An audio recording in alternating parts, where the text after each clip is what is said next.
شروع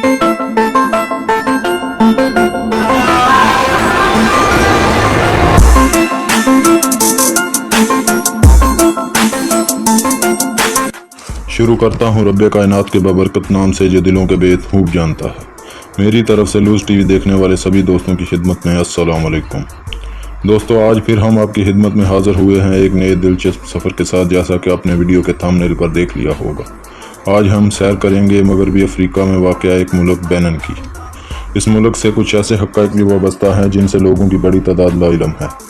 آج ہم کوشش کریں گے ان حقائق سے پردہ اٹھائیں جن سے آپ لا علم ہیں۔ امید کرتا ہوں آج کا سفر آپ کو پسند آئے اور آپ کی معلومات میں اضافے کا سبب بھی بنے۔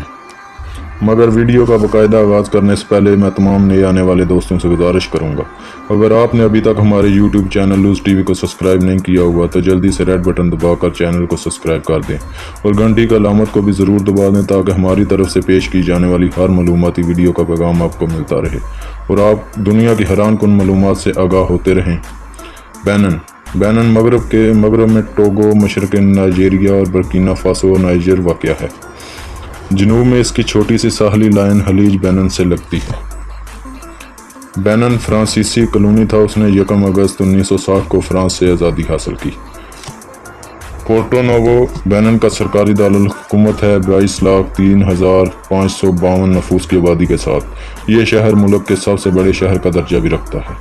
بینن کی آبادی کی شرح 2% ہے۔ اس ملک کی سرکاری زبان فرانسیسی ہے۔ یہاں کا سب سے بڑا مذہب عیسائیت ہے۔ دوسرا بڑا مذہب اسلام ہے جو ملک کی 1/4 آبادی کا مذہب ہے۔ اس ملک کی معیشت کا انحصار زراعت اور ماہی گیری پر ہے۔ بینن کا قومی کھیل فٹ بال ہے۔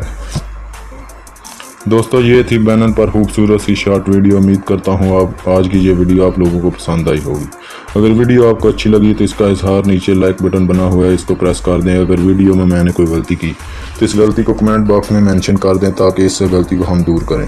جاتے ہوئے آپ سے یہی گزارش کروں گا کہ جن دوستوں نے ابھی تک ہمارے چینل کو سبسکرائب نہیں کیا ہوا تو جلدی سے ریڈ بٹن دبا کر چینل کو سبسکرائب کر دیں اور گھنٹی کی علامت کو بھی دبا دیں تاکہ ہماری طرف سے پیش کی جانے والی ہر معلوماتی ویڈیو آپ کو ملتی رہے اور آپ دنیا کے معلومات سے آگاہ ہوتے رہیں۔ آج کے لیے مجھے دے اجازت۔ اللہ نگہبان۔